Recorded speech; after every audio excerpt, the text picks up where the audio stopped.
करने से पहले सुनिए, ये इनका नाम है फैसल फारूकी। ये इनके ऑफिशियल स्पोक्स पर्सन है। ट्विटर हैंडल जो है वो यही हैंडल करते हैं। तो जो भी आप पूछेंगे मुझसे बात कीजिए और इनसे बात कीजिए ताकि एक बार ही हम सब आपको बता सकें। जी। पहले हेल्थ का अपडेट कर दीजिए। हाँ बोलिए। सर, दिलीप साहब ने आज जो है सुबह 7:30 बजे के आसपास अंतिम सांस ली। आप लगातार इलाज कर रहे थे, उन्हें क्या ट्रीटमेंट क्या?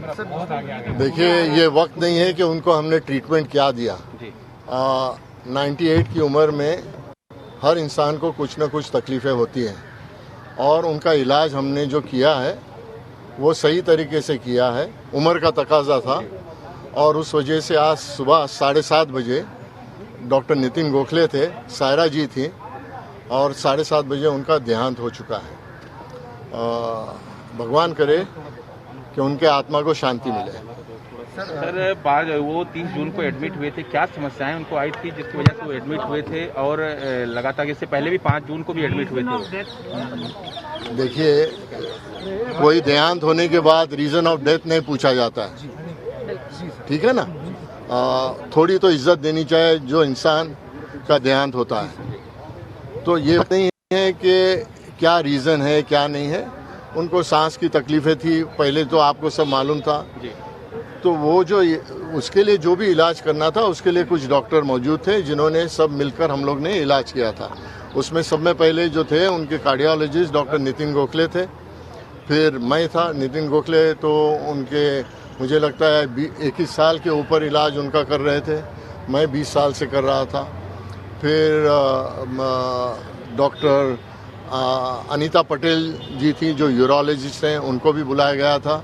डॉक्टर जयदीप पाले जो सर्जन थे उनको भी बुलाया गया था। तो हम सब मिलकर जो भी इलाज करते थे वो साथ में करते थे। साथ में इंटेंसिविस्ट जो थे वो भी थे मौजूद। तो इलाज जो भी करना था वो हमने मिलकर किया है।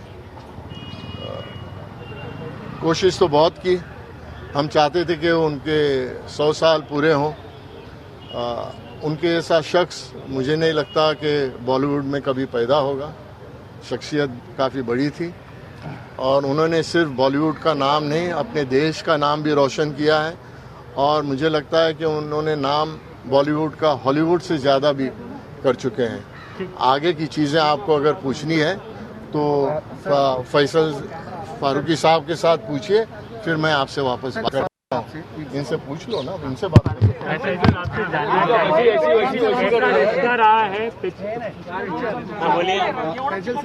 कैसा रिश्ता रहा है?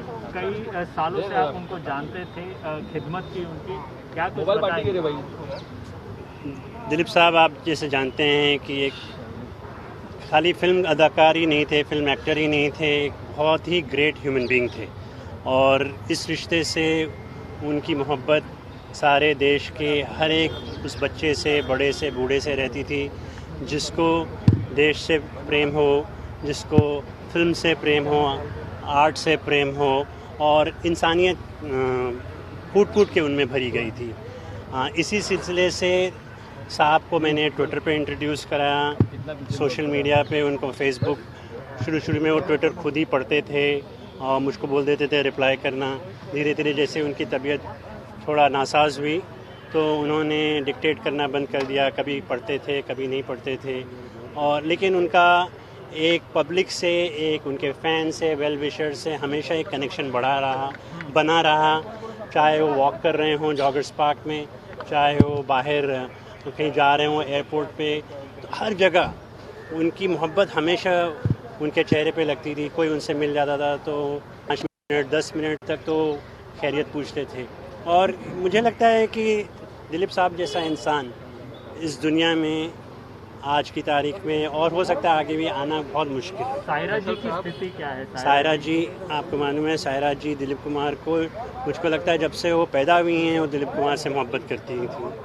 और सायरा जी की ऑफिशियली उनकी 55 साल की ज़िंदगी जो as a husband and wife जो उन्होंने साथ में गुजारा है वो एक मिसाल है। फैसल जी, आगे की क्या प्रक्रिया होगी? यहाँ से दिलीप साहब का जो पार्थिव शरीर है क्या उनके घर पर ले जाया जाएगा? जी, अभी वही फैमिली और हम लोग सब लोग बैठे हैं ऊपर कुछ ही देर में हम आप लोगों को इत्तला कर देंगे।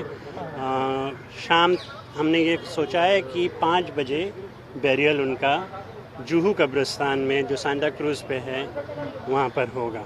क्या उनका अंतिम दर्शन के लिए उनके घर पर रखा जाएगा, क्योंकि काफ़ी फेमस थे, बॉलीवुड के आइकॉन्स हैं, राजनीतिक जगत के लोग उनके फैंस हैं? ये मैं आपको इत्तला कर दूंगा। अभी वो बात चल रही है और ट्विटर पे भी मैं आपको अपडेट कर दूंगा। ठीक जी, थैंक यू सो मच। शुक्रिया, थैंक यू।